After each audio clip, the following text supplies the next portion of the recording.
Bonjour à toutes et bonjour à tous. Je suis très heureuse de vous retrouver et j'ai une grande nouvelle à vous annoncer. La saison 3 de La Recette arrive à partir du 30 mars. J'ai tellement hâte de vous présenter les invités incroyables que j'ai rencontrés.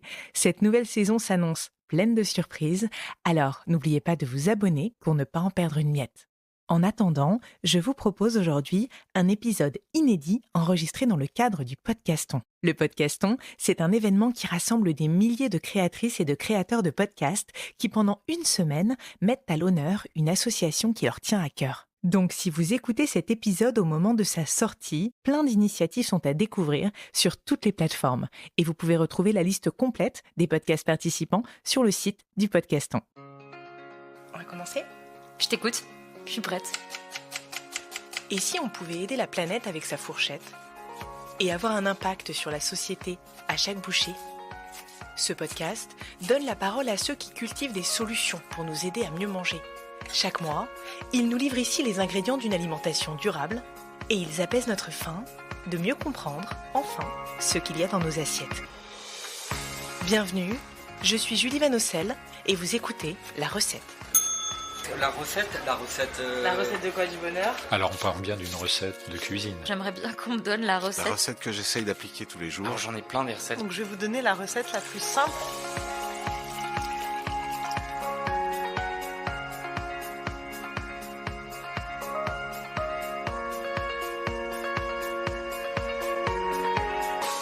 Et je savais pas, quand j'ai tapé dans la main de Jean-François, je me rendais pas compte de ce que ça allait, comment ça allait changer ma vie. C'est un truc de dingue. Sur les postes, je veux boire vos prunes, je veux boire votre compote, votre granola, d'accord ? Et si, au pays de la gastronomie, l'alimentation était enseignée à l'école ?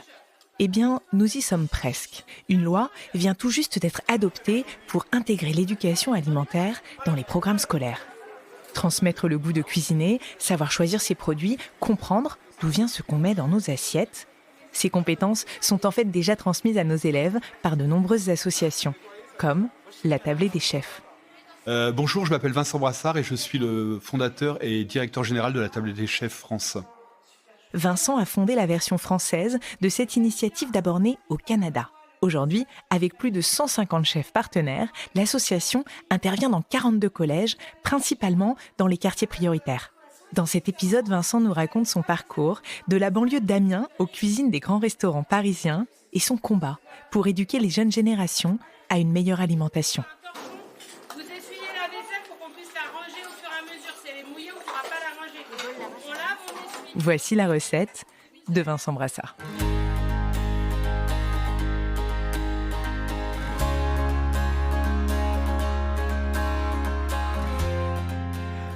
Bienvenue chez nous. Bienvenue à la Tablée des chefs. Là, c'est le bureau. Puis on a en face de nous une partie de l'équipe. Il en manque quelques-uns. Donc, on peut peut-être se tutoyer d'ailleurs. Eh bien d'ailleurs, oui, ce serait mieux, ça avec serait, grand plaisir. Voilà, on va se tutoyer. Donc Muriel qui s'occupe, qui est la directrice, c'est elle qui a les clés du camion et qui dirige toute cette petite équipe. Moi, je suis pas là tous les jours. Ici, on est face à l'équipe éduquée, une grosse partie de notre mission. Donc, éduquer les générations futures à une bonne alimentation. Ils peuvent peut-être se présenter, d'ailleurs. On peut leur demander. Moi, c'est Léa et je suis à la Tablée des chefs depuis 1 an et demi pour travailler sur les programmes éducatifs. Et Julia, volontaire en service civique, arrivée hier à la Tablée des chefs sur le pôle éduqué. Donc voilà. Bienvenue, comité d'accueil avec un micro. Je m'appelle Marie et je travaille à la Tablée des chefs depuis 4 ans. Alors bonjour, moi c'est Clara, je travaille en alternance à la Tablée des chefs depuis 2 mois bientôt. Et moi c'est Théodore, donc je suis le responsable du pôle nourrir et donc je suis le responsable de toutes les actions que l'on fait à la Tablée des chefs qui concernent la distribution de repas pour les plus démunis et les sensibilisations des étudiants en école hôtelière. C'est parfait, merci. Merci à tous. Bonjour Vincent. Bonjour. Merci beaucoup de me recevoir à Paris, dans les bureaux de la Tablée des Chefs, l'association que tu diriges depuis une douzaine d'années et qui est d'abord née au Canada. À la Tablée des Chefs, vous luttez contre l'insécurité alimentaire et vous êtes convaincu que la cuisine peut devenir un levier de changement social. Alors évidemment, tu vas tout nous raconter, mais d'abord, en guise d'introduction, quels sont tes ingrédients, les ingrédients de la Tablée des Chefs pour changer le monde ? Oh, alors les ingrédients. Alors j'aime bien parler d'ingrédients parce que quand on parle d'ingrédients, on parle un petit peu de cuisine. Je discutais une fois avec Pascal Barbeau, qui est un chef que j'aime beaucoup, et qui disait la cuisine réussie, c'est une cuisine simple. Donc la recette, si on parle cuisine, la recette de la Table des Chefs, c'est une recette à base d'oignons. Parce que l'oignon, c'est un marqueur fort de la cuisine. C'est-à-dire qu'en fait, je dis souvent que si on a un oignon chez soi, c'est qu'on cuisine. C'est très très bon pour lutter contre les maladies cardiovasculaires. Et j'aimerais, moi, c'est un de mes objectifs, j'aimerais qu'un jour, il y ait un oignon dans chaque foyer ici en France. Avant que tu nous en dises plus sur la Tablée des Chefs et vos missions, j'aimerais en savoir plus sur toi, Vincent. Où as-tu grandi et à quoi ressemblait la cuisine de ton enfance ? Alors, je vais répondre à cette question. C'est une question délicate à laquelle j'aurais pu avoir à un certain moment de ma vie un peu de mal à répondre. Mais maintenant, en grandissant, c'est plus facile pour moi. Donc, je suis né en Picardie, donc dans le nord de la France. Et la cuisine de mon enfance, c'est une cuisine... comment dirais-je, vraiment très simple, pas du tout gastronomique. Et c'est une cuisine qui, à un moment, a manqué dans mon enfance. C'est-à-dire qu'en fait, j'ai connu et j'ai été confronté à la précarité alimentaire. Mais si je devais quand même me rappeler de quelques souvenirs d'enfance autour de la cuisine, ce serait plutôt la cuisine de mon grand-père, qui avait été pêcheur très jeune, qui était issu d'une famille de pêcheurs, qui après est devenu cheminot. Mais voilà, donc lui, il cuisinait du poisson. Donc mes souvenirs d'enfance, le côté... plaisir de manger et plaisir de cuisiner, ce serait plutôt des plaisirs attachés à mon grand-père. Et donc, ce serait autour du poisson et autour des échalotes, parce qu'il avait beaucoup d'échalotes dans son jardin. Il me disait, tu sais, il faut mettre des échalotes partout. Voilà. Donc, c'est ton grand-père qui t'a donné le goût de l'alimentation. Et tu as grandi, comme tu nous l'as dit, en Picardie, à Amiens, c'est ça ? Oui, alors à Amiens et autour d'Amiens, mais oui, je suis né à Amiens, j'ai fait une partie de mon enfance à Amiens et puis dans des villages de la Somme. Et quel a été ton parcours ? Est-ce que tu t'es rapidement dirigé vers ce secteur de l'alimentation durable ? Je crois que tu as eu un parcours atypique. Raconte-nous. Je peux vous raconter, ouais. On est une famille de 5, j'ai une sœur jumelle, j'ai des parents qui divorcent quand j'ai 9 ans. Derrière ça, une grosse période de précarité avec ma maman, une période difficile, pas propice à des études au long cours. Alors, moi et ma sœur, on s'en est quand même pas trop mal sortis. Ma sœur a fait des études tout à fait correctes. Moi, j'ai vite lâché, à partir du collège, j'ai vite lâché l'affaire et prise. Et donc, je me suis retrouvé à la fin du collège avec des résultats très moyens. Et une conseillère d'éducation qui m'a dit, oh là là, Vincent, ce serait bien qu'il fasse un cycle court, CAP, BEP, en fait, à vrai dire, pas grand-chose. Alors moi, j'habitais à la campagne à l'époque et je me suis dit, j'aimerais bien être garde forestier. J'aimais beaucoup les arbres, les animaux. Mais bon, pour être garde forestier, il fallait aller dans une école dans les Ardennes. C'était un petit peu compliqué pour ma maman. Et j'avais un copain de classe qui, lui, voulait être cuisinier. Et il me dit, écoute, moi, je vais faire le lycée hôtelier. Et je me suis dit, mais ça, c'est une bonne idée.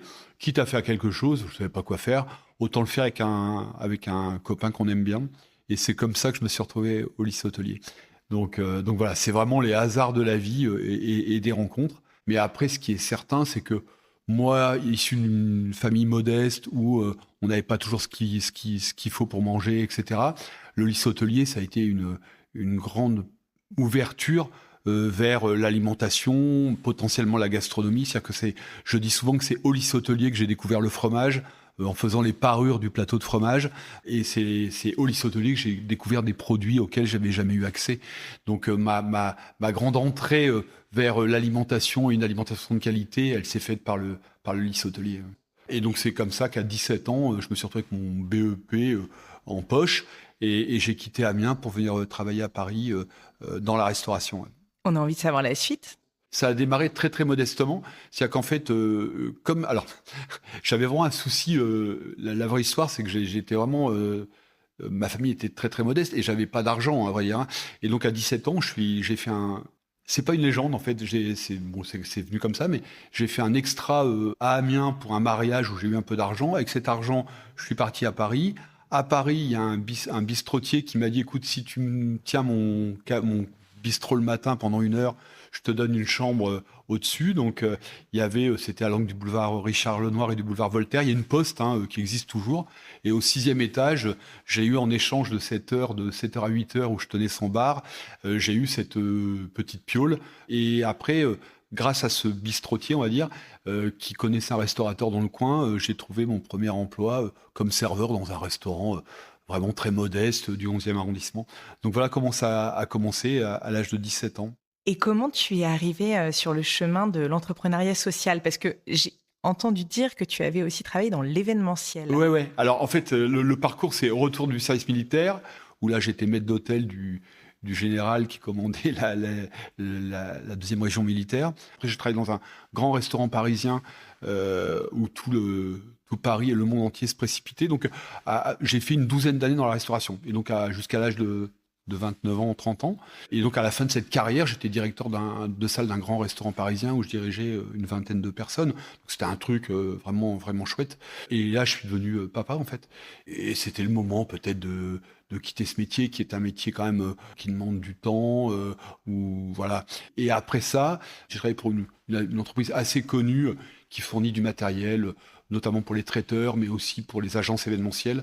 En région parisienne. Donc j'ai travaillé pour cette société-là pendant 8 ans et après j'ai travaillé pour 2 autres sociétés dans le même secteur d'activité. Donc en fait pendant 20 ans j'ai loué, fourni du matériel pour des événements, mais des grands événements nationaux et internationaux.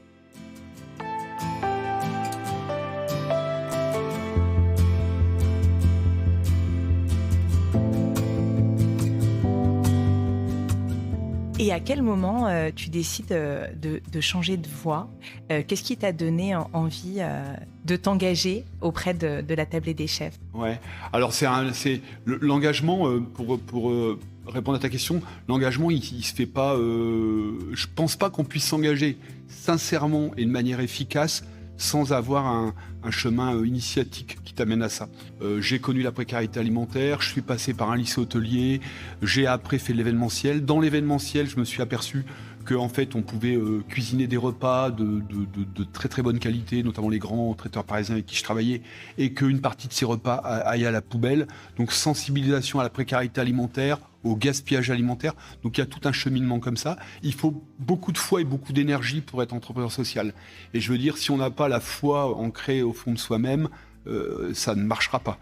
Et donc, en fait, moi, ce qui s'est passé, et c'est marrant parce que j'en parlais tout à l'heure, je travaille dans l'événementiel, un événement qui avait lieu à l'Opéra Garnier, où en fait, il y avait 600 personnes qui dînaient dans le grand foyer de l'Opéra Garnier.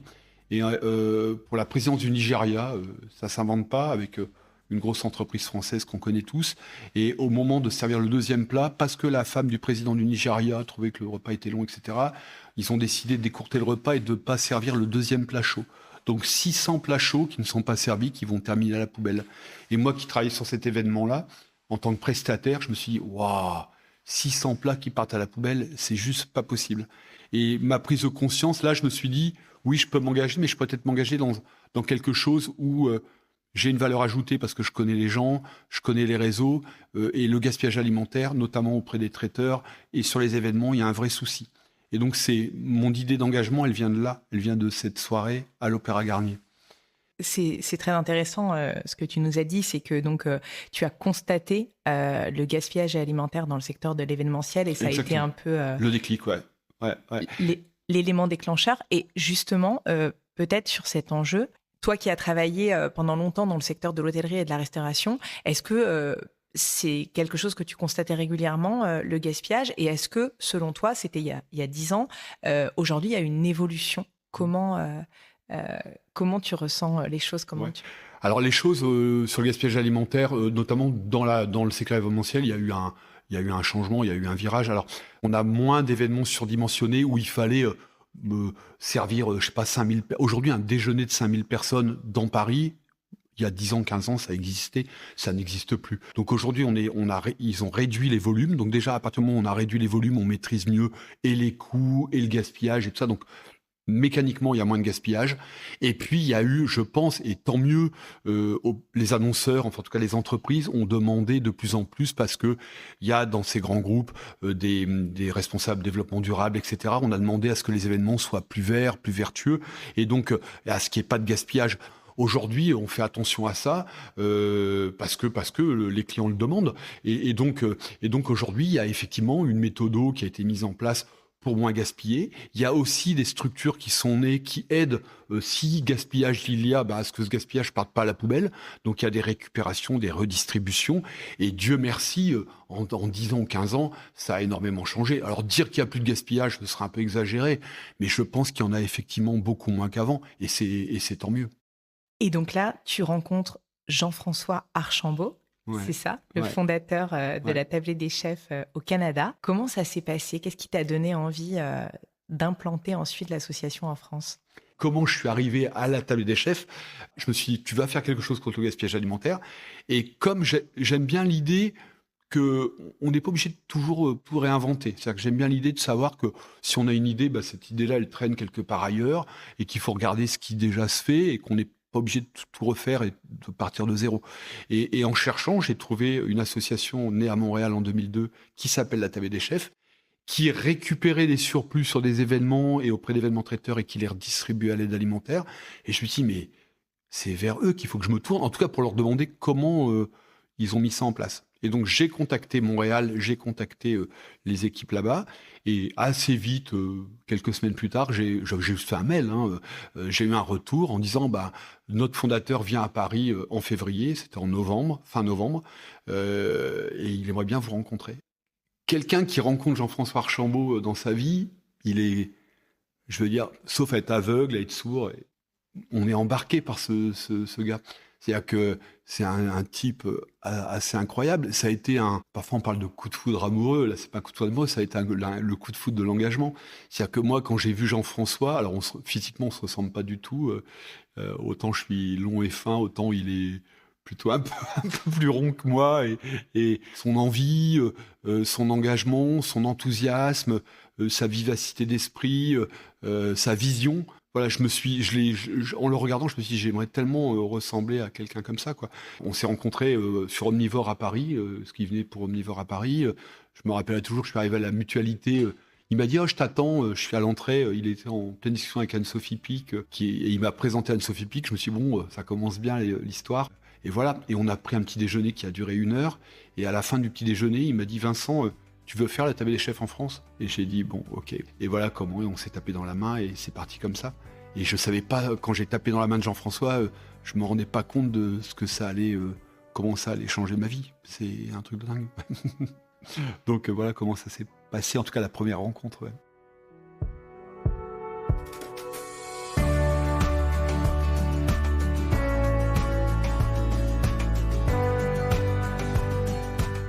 Et alors, comment ça a changé ta vie? Et donc, comment ça s'est passé? Au départ, Jean-François m'avait dit, je vais te trouver de l'argent pour démarrer le truc. Donc, il m'avait parlé de $100 000. Bon, même si c'est du dollar canadien, ça fait un peu d'argent.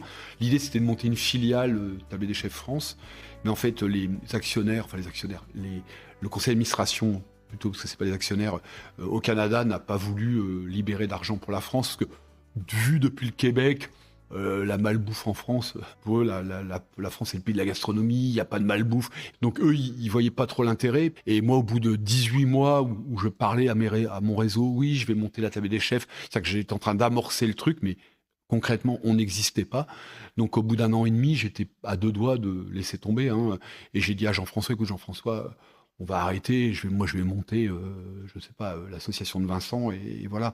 Et là, il m'a dit, écoute, on va faire une franchise. Et donc, en fait, il m'a juste donné l'autorisation d'utiliser le nom. Il m'a pas donné d'argent. Finalement, on est nés, nous, officiellement en 2013, et eux, ils sont nés en 2002. Donc, il y a 11 ans d'avance sur nous. Et je veux dire, c'est très, très intéressant, en fait, finalement, d'avoir la Tablée des chefs Canada, parce qu'on s'inspire vraiment de ce qui est fait là-bas. Même si le terrain de jeu est pas tout à fait le même. Le Canada, le Québec, c'est pas la France. Il y a plein de choses qui changent. Mais malgré tout, on a quand même adapté. Et moi, j'étais content d'adapter le modèle canadien en France. Ça m'a quand même vraiment, vraiment aidé de m'appuyer sur ce qui était fait là-bas. Justement, c'est très intéressant parce que tu as dit au Canada et aux États-Unis, ils ont cette image de la France qui est un pays où il n'y a pas de malbouffe. Quelles sont justement les différences entre les enjeux en France et les enjeux là-bas? Quand tu as commencé les premières actions, à quel besoin tu voulais répondre? Qu'est-ce que tu as constaté Alors, il faut aussi revenir au tout début. C'est-à-dire qu'au début, moi, je m'engage sur l'histoire du gaspillage alimentaire. Donc, en fait, je suis plus au début dans l'idée de soutenir l'aide alimentaire. Et moi, je suis assez sensible, du coup, à la précarité alimentaire. Il faut comprendre que la précarité alimentaire en France, aujourd'hui, c'est environ 13 millions de personnes. Ce que j'entends par précarité alimentaire, c'est pas manger, mal manger, ou pas manger complètement à sa faim. Moi, le sujet, c'était surtout celui-ci. Et au départ, donc, c'était l'idée de la récupération et de la distribution de surplus. En fait, c'est quelque chose que j'ai très vite abandonné en France parce que les normes sanitaires et les contraintes sanitaires sont pas les mêmes. Au Canada, il y a le décret du bon samaritain qui permet de donner des surplus qu'on a dans le frigo sans trop de problèmes. Nous, en France, on a mis des lois. Donc, je me rappelle qu'au début, moi, les traiteurs, j'étais les surplus, on pourrait les récupérer, les redistribuer. Oui, mais la chaîne du froid, oui, mais ceci, oui, mais cela. Assez vite, on s'est plutôt concentré sur l'éducation. Mais après, en éduquant les jeunes, on sait un chiffre quand même, c'est que 30% du gaspillage alimentaire se fait dans les foyers, dans les frigos. Donc, en fait, moi, je dis, et Jean-François le dit aussi d'ailleurs, c'est qu'en cuisinant, en apprenant à cuisiner, on va éviter le gaspillage alimentaire domestique. Et donc, on pourrait, si les gens cuisinaient, on pourrait réduire de 30% le gaspillage alimentaire total. Donc, finalement, dans nos actions aujourd'hui, on lutte quand même contre le gaspillage. Et quelle est la différence entre les missions de la tablette des chefs au Canada et les missions en France? Les missions sont absolument les mêmes. Après, on a adapté un petit peu les programmes. Je prends un exemple. Sur un des programmes de notre volet éduqué, qui est le programme phare qui s'appelle les brigades culinaires. C'est un programme qu'on fait dans les collèges, nous en France, en collège en REP et REP+, donc plutôt dans les quartiers défavorisés. Notre programme aujourd'hui, nous, c'est 10 ateliers. Au Canada, c'est 24 ateliers. Nous, aujourd'hui, j'ai du mal à croire qu'on pourrait mettre en place, pour une même classe et un même groupe, 24 ateliers dans l'année, c'est énorme. C'est-à-dire qu'on n'est pas prêt encore aujourd'hui en France à intégrer ça ou dans les programmes, ou dans le périscolaire. Ça fait trop. Donc ça, c'est une des différences qu'on peut avoir avec le Canada. On peut avoir aussi des différences sur l'approche, notamment des recettes qui sont dans ce cahier de l'élève et ses brigades culinaires. C'est-à-dire que nous, on va avoir une approche un peu plus pointue, notamment sur une consommation plus végétalisée, notamment sur la pêche durable, etc. C'est des sujets environnementaux, etc., où on va être plus exigeant en France, plus pointu. En fait, on a quand même une culture alimentaire et gastronomique, comment dirais-je, plus mûre ici et plus ancienne ici en France. Donc, il y a vraiment, on va au-delà en fait en termes d'équilibre alimentaire ou de message. On va, je pense, au-delà et on va un peu plus loin que ce qui est proposé au Canada. C'est une des différences.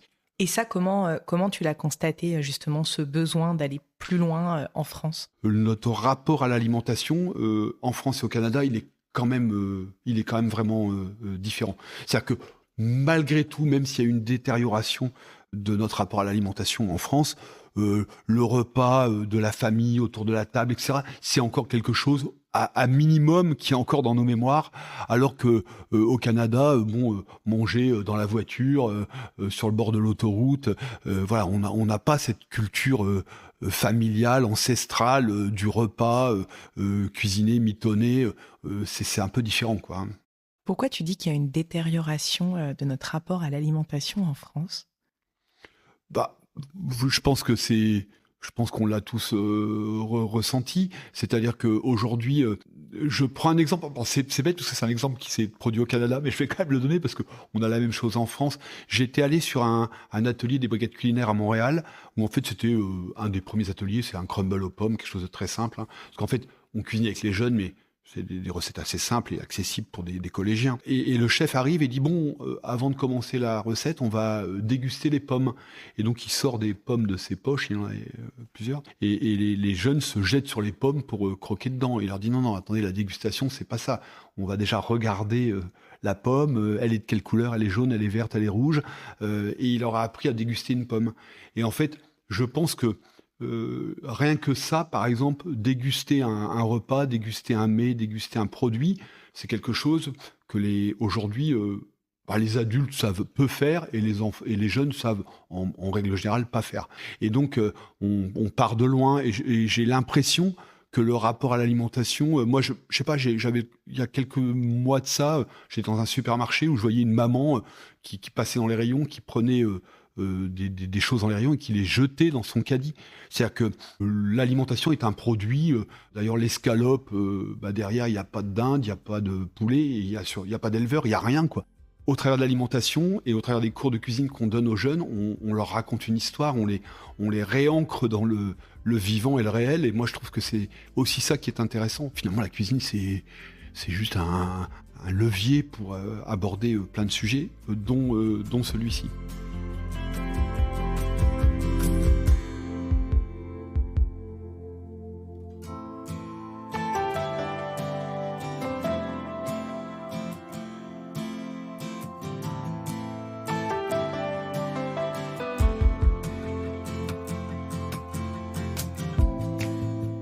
Et pourquoi c'est important justement de changer notre rapport à l'alimentation selon toi ? J'ai envie de dire que si demain on respecte son alimentation, on se respecte soi et on respecte la terre et on respecte le vivant. Moi, ça me paraît extrêmement important. Je trouve qu'il n'y a rien de plus agréable que de manger en se racontant des histoires.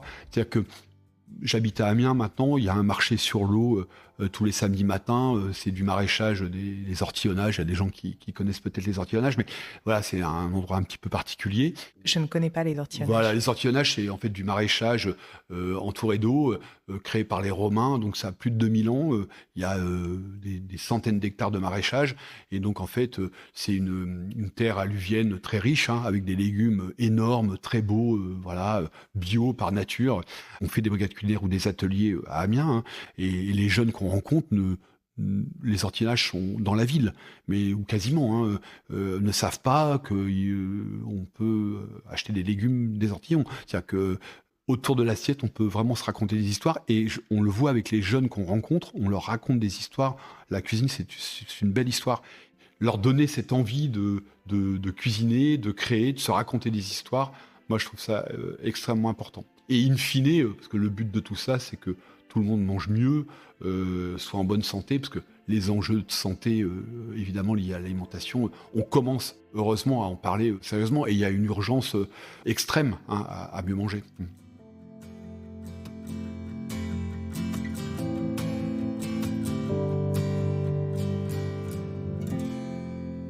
Il est en effet urgent de mieux manger, et c'est ce que vous faites à la tablée des chefs, donner des clés pour mieux manger.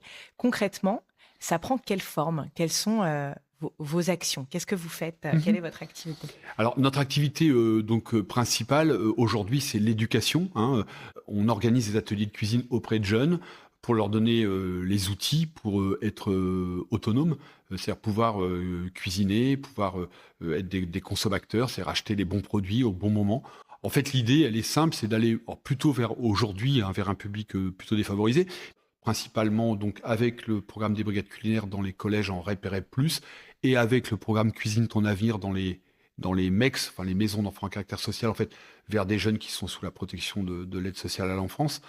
Et donc l'idée, c'est de donner à ces jeunes-là, adolescents, qui ont entre 12 et 16 ans, le goût de cuisiner et les outils pour cuisiner et être autonomes plus tard. On se dit qu'avec les outils qu'on leur donne, ils vont pouvoir gérer un budget, ils vont pouvoir acheter les bons produits au bon moment, donc des produits qui auront donc moins d'impact sur l'environnement. Il faut savoir que 91% des jeunes qui font nos ateliers vont après cuisiner de manière spontanée à la maison. Donc c'est quand même, l'impact est extrêmement fort. Et on a 20 à 30% de ces jeunes qui vont vouloir devenir des cuisiniers. C'est quand même assez sympa. On a aujourd'hui, pour les 600 ateliers qu'on fait dans l'année, environ 150 chefs bénévoles qui participent, qui animent ces ateliers. Et ces chefs, c'est des chefs engagés, passionnés. Donc c'est vraiment un truc sympa. Ces chefs, comment ils interviennent ? Quel est leur rôle en fait au sein des ateliers ? Et surtout, comment vous les trouvez ? Comment vous réussissez à les convaincre de s'engager avec vous, à vos côtés ? Alors en fait, alors au début c'était un peu compliqué parce que moi je suis pas chef. Alors oui, j'avais un peu de réseau, notamment chez les traiteurs et tout ça. Donc j'avais, au début c'était vraiment un peu, on cherchait un chef, 2 chefs, 3 chefs. Bon. Et puis plus ça a été, plus la communauté a grandi. Et puis en fait aujourd'hui, je dis pas qu'on est connu, mais on est facilement identifiable sur un sujet d'éducation alimentaire et culinaire qui commence à être un sujet un peu d'actualité. Et donc, en fait, il peut y avoir des demandes entrantes aujourd'hui. Et d'ailleurs, c'est souvent le cas aujourd'hui. Je pense qu'on a presque un chef sur 2 ou 2 chefs sur 3 qui viennent spontanément vers nous. C'est du pain béni, hein, parce qu'en fait, si c'est des chefs qui font eux-mêmes la démarche de venir nous voir en disant « mais moi j'ai un peu de temps, j'aimerais vous aider dans votre mission », c'est tout bénef. J'aime bien dire qu'on est le moteur d'implication sociale des chefs, et je pense que on a vraiment un moteur de plus en plus puissant parce qu'on a des chefs vraiment très très engagés. Il faut comprendre que sur le programme des brigades culinaires, c'est 10 ateliers dans l'année, et donc l'atelier dure 2 heures, 2 heures et demie, mais avant on leur demande de faire les courses, il y a le temps de trajet, tout ça, donc ça leur prend une demi-journée. Donc en fait, on a sur ces collèges, cette année on est en 42 collèges, on a 42 chefs qui sont, alors je les appelle des chefs résidents, parce qu'eux, ils sont engagés sur 10 ateliers dans l'année. Donc, c'est 10 demi-journées dans l'année qu'ils donnent de leur temps. Et ça, c'est incroyable. Et puis surtout que les chefs, on sait tous que les chefs, c'est des gens qui travaillent beaucoup. Ils sont pas aux 35 heures. Hein. Donc, eux, ils travaillent 8 jours sur 7, on va dire, pour pouvoir aider la table des chefs. Je trouve que c'est une démarche de cœur absolument incroyable. Alors, pourquoi ils le font ? Parce que c'est des passionnés. Parce que pour beaucoup, c'est quand même, comment dirais-je ? Je pense que c'est des métiers où l'ascenseur social existe encore. Donc on a beaucoup de chefs qui, je pense, ont connu la précarité alimentaire, beaucoup de chefs qui savent se retourner et regarder d'où ils viennent, et qui se disent à un moment, la cuisine m'a quand même apporté beaucoup de choses aujourd'hui. Pour certains, on a des chefs étoilés qui font nos ateliers. Pour certains, j'ai même bien réussi, j'ai une belle notoriété, et il est temps de rendre un petit peu ce que la vie m'a donné. Et donc je trouve ça vraiment, vraiment chouette. Vous organisez donc en collaboration avec des chefs des ateliers dans les collèges, dans les zones prioritaires de l'éducation, mais vous intervenez aussi dans les écoles hôtelières, c'est ça ? Et après, oui, on va dans des lycées hôteliers. Alors ça, c'est une fois par an. C'est plutôt le programme Nourrir les plus démunis. C'est plutôt le programme Nourrir que celui d'éduquer. Mais il y a une forme d'éducation là-dedans. En fait, c'est pendant 2 semaines, on va rencontrer les jeunes futurs chefs, futurs professionnels, et on va leur demander de cuisiner des repas pour l'aide alimentaire. En fait, l'idée, c'est de les sensibiliser à la précarité alimentaire, de leur dire, voyez, demain, vous pouvez être des chefs engagés, vous avez moyen, vous, de travailler, enfin de vous impliquer pour le bien commun. Et regardez, il y a une belle association qui existe, c'est la table des chefs. Parce que l'idée, c'est que pendant 15 jours, avec nous, ils cuisinent des repas pour l'aide alimentaire. C'est ce qu'on fait donc lors de cette opération. Mais c'est aussi que plus tard, ils s'engagent avec nous, notamment sur le volet éduqué. Donc cet événement, il s'appelle les Cuisines solidaires La Relève. C'est 2 semaines, fin mars, début avril. Et on va cuisiner cette année 15 ou 20 000 repas avec 80 lycées hôteliers et 3 000 jeunes environ. Ouais. Ouais. Et vous avez un autre événement qui s'appelle la Grande Tablée.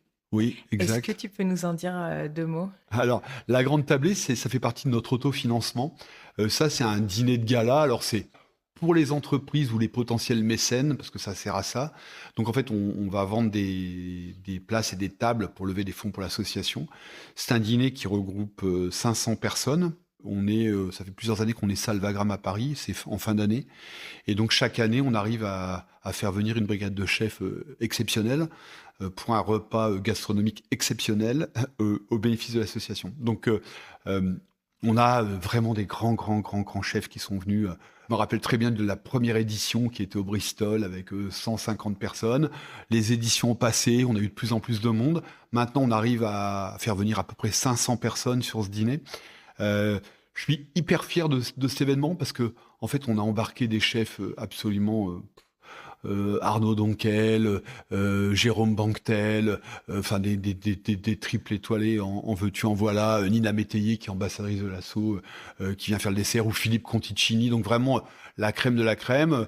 Là, sur la dernière édition, des chefs italiens, notamment Giancarlo Perbellini, triple étoilé en 2025.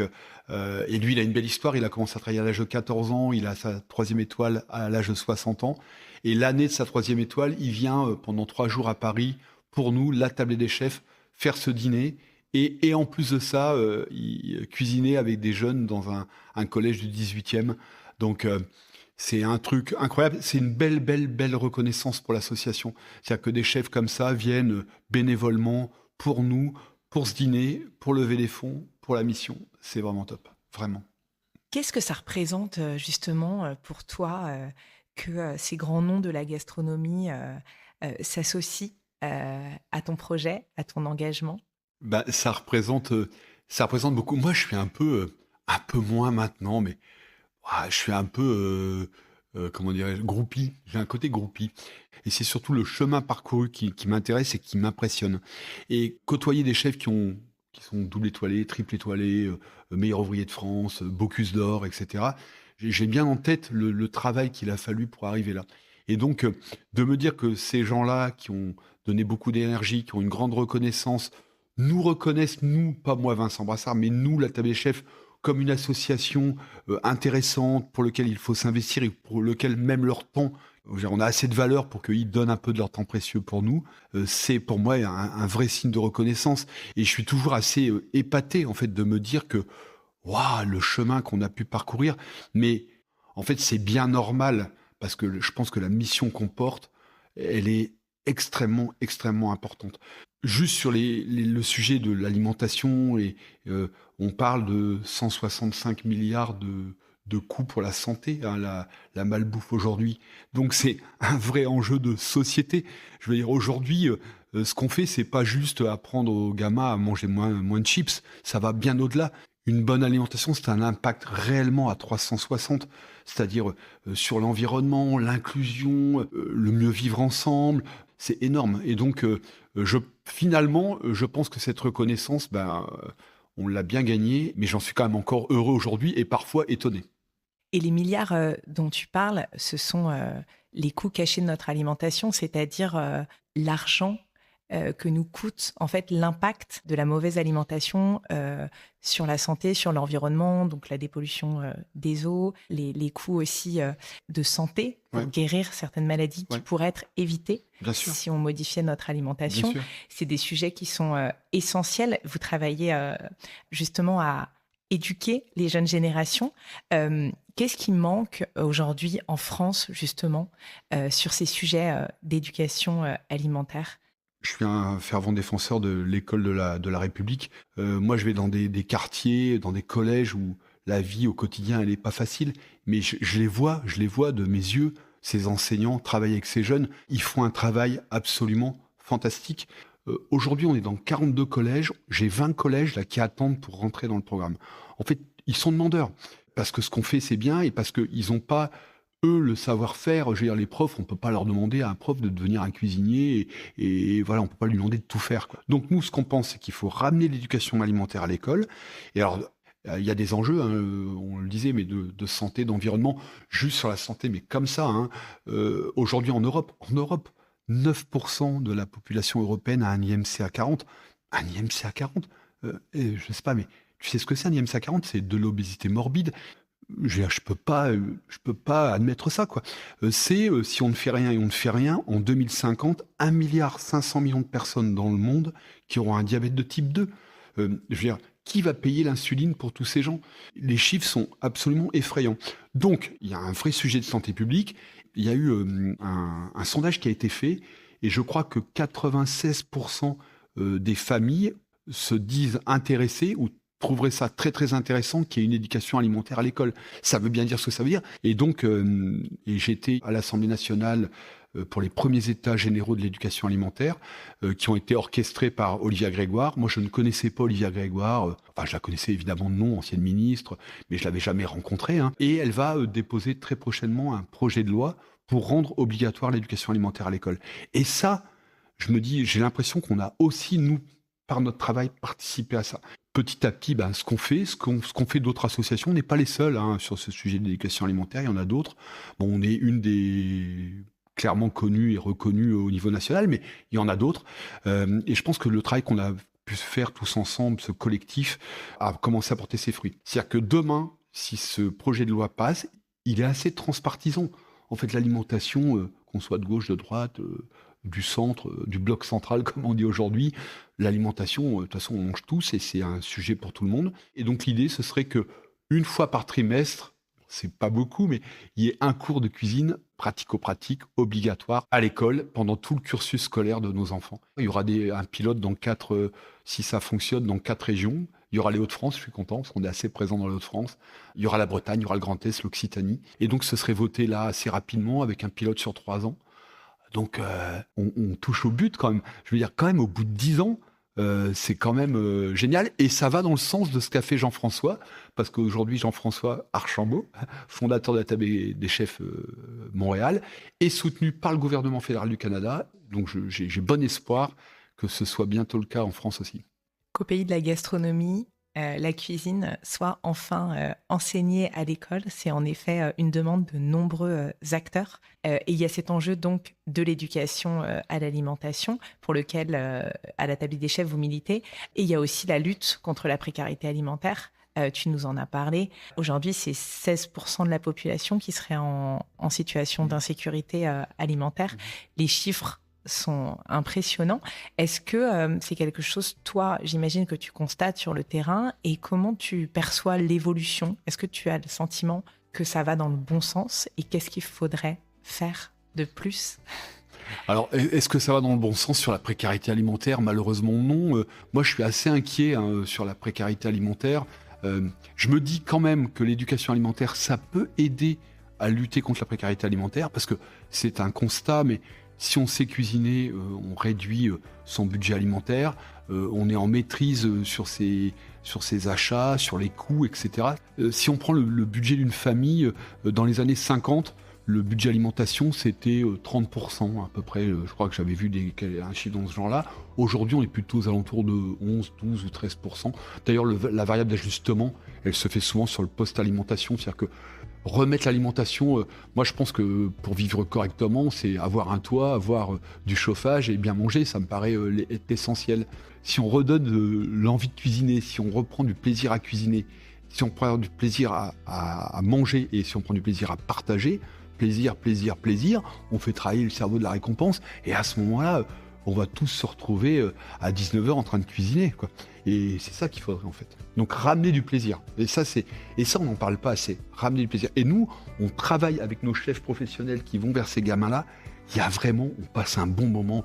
Il y a du plaisir dans ce qu'on fait. Et il y a du plaisir dans ce qu'on mange. Donc il y a peut-être un travail à faire aussi là-dessus pour faire reculer la précarité alimentaire. Sûrement.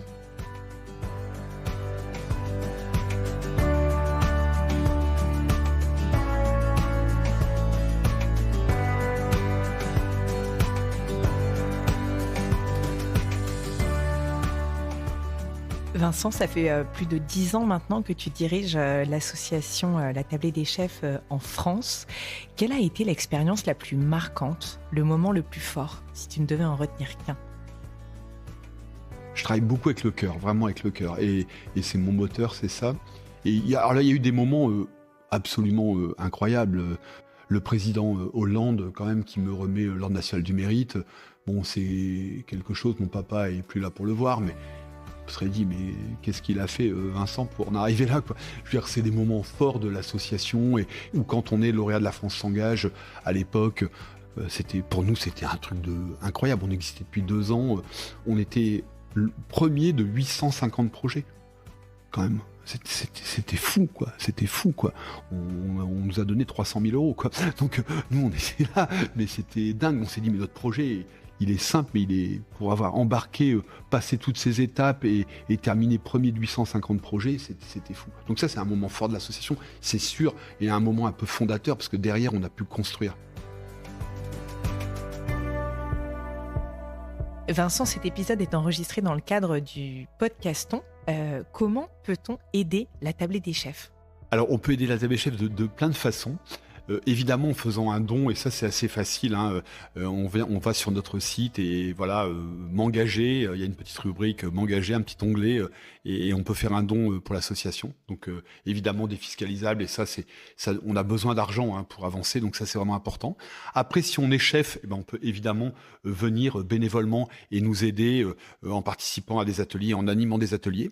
Si on n'est pas chef mais qu'on aime la cuisine et qu'on aime notre association, on peut être bénévole. C'est-à-dire qu'en fait, on a aujourd'hui aussi besoin de bénévoles qui vont pouvoir venir seconder le chef, l'aider dans l'animation de son atelier. Donc ça, c'est quelque chose qui peut être fait. Si on est une entreprise, évidemment, on peut devenir mécène de l'association. Donc en fait, il y a 1001 façons de nous aider, et même on cherche même du mécénat de compétences. Voilà, il y a des informaticiens qui viennent nous aider, il y a des juristes qui nous aident. Ce midi, je déjeunais avec un avocat qui va nous aider sur un petit sujet juridique. Donc voilà, une association, c'est une entreprise, hein, et donc on a besoin de toutes les compétences et toutes les bonnes volontés pour des gens qui seraient sensibles à notre mission. De quoi es-tu le plus fier aujourd'hui, Vincent ? De quoi je suis le plus fier ? Je pense que il y a quand même si je leur dis peut-être pas assez souvent, la notion d'équipe. Donc je suis assez fier d'avoir embarqué des gens dans l'aventure. Je suis fier de mon équipe qui au quotidien travaille avec nous et travaille avec moi sur la mission. Je suis fier d'eux. Qui aimerais-tu entendre sur ce podcast, Vincent ? Alors, il y a un chef, une personne que j'aime beaucoup, que j'apprécie beaucoup, et sur les sujets de l'alimentation, je trouve que son point de vue a énormément d'intérêt. C'est Maxime Bonabry, qui a été très longtemps chef du Réfectorio, donc le Réfectorio à Paris, on va dire établissement très, très engagé, hein, dans la lutte contre la précarité alimentaire.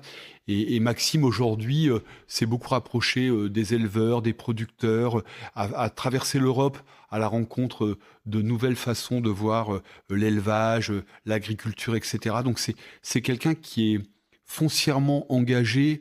Je pense que ça pourrait être intéressant que tu l'accueilles et que tu échanges avec lui. Je suis sûr qu'il aurait plein de trucs à te raconter. Tu me donneras ses coordonnées. Oui, bien sûr, bien sûr. Est-ce que tu as des adresses engagées à nous recommander ? Alors, est-ce que j'ai des adresses engagées ? Alors, j'y vais en ce moment tous les samedis à déjeuner. J'habite dans une ville qui s'appelle Amiens. Et à Amiens, il y a... j'ai vu un article récemment sur lui où on parlait d'un petit lutin. Il y a un petit lutin qui s'appelle Thomas. Son restaurant s'appelle Hyacinthe. Et sur la vitrine, c'est marqué « Restaurant engagé ». Et pour le coup, c'est vrai, c'est un restaurant engagé. Il a une micro-cuisine, ils sont 3 en cuisine, lui il est un peu en cuisine, un peu en salle. J'adore ce qu'il fait. C'est une cuisine de saison, c'est un autodidacte qui a fait plein de grandes maisons. Il a travaillé chez Hélène Darroze, chez Véro à Paris, j'en ai oublié, enfin il a fait des grandes maisons. Et aujourd'hui il fait vraiment une cuisine super sympa. Il a des vins en biodynamie très chouettes, c'est très abordable. Moi j'aime bien ça aussi, l'idée d'une cuisine abordable, savoureuse. Et après, peut-être pour les Parisiens, moi il y a une chef que j'adore, hein, c'est Julia Sédef-Jean, qui est ambassadrice pour l'association, qui a été la plus jeune chef étoilée de France, elle avait 21 ans. Julia, quand elle parle de la table des chefs, elle dit « Oui, j'ai rencontré Vincent et je suis tombée en amour pour la table des chefs. » Donc rien que pour ça, ça vaut le coup d'aller chez elle. Bayetta, c'est un restaurant étoilé, très abordable, et une cuisine top. Son feuille à feuille de dorade, là, c'est vraiment les skis, quoi.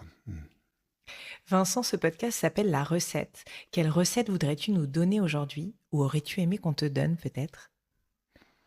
Alors moi, il y a une recette que j'aimerais bien qu'on me donne, même si je suis pas sûr que je me lancerai dans le truc, mais on va rester sur de la cuisine. Hein, mais Guillaume, quand il était chef de l'Élysée, m'avait dit le dimanche, il pâtait crousé, enfin il faisait du pâté en croûte le dimanche matin. Et il m'avait promis un jour de m'inviter le dimanche matin pour venir goûter son pâté en croûte, ce qu'il a jamais fait. Et donc si un jour il pouvait me donner sa recette de pâté en croûte, peut-être que je me lancerais. Voilà. Et si moi je devais donner une recette, là je sais pas pourquoi, mais j'ai envie de faire ça là en ce moment. C'est assez simple, hein, c'est un chou farci avec du noir de Bigorre. Franchement, c'est vraiment hyper facile à faire et c'est super bon. Merci beaucoup Vincent pour cette recette. Merci pour ton temps et bonne continuation à la tablée des chefs. Merci à toi en tout cas. C'était un moment très sympa. Merci beaucoup. Merci pour votre écoute. On se retrouve donc à partir du 30 mars pour la saison 3 de la recette. En attendant, n'hésitez pas à mettre des étoiles et un commentaire sur votre plateforme d'écoute préférée. À très vite.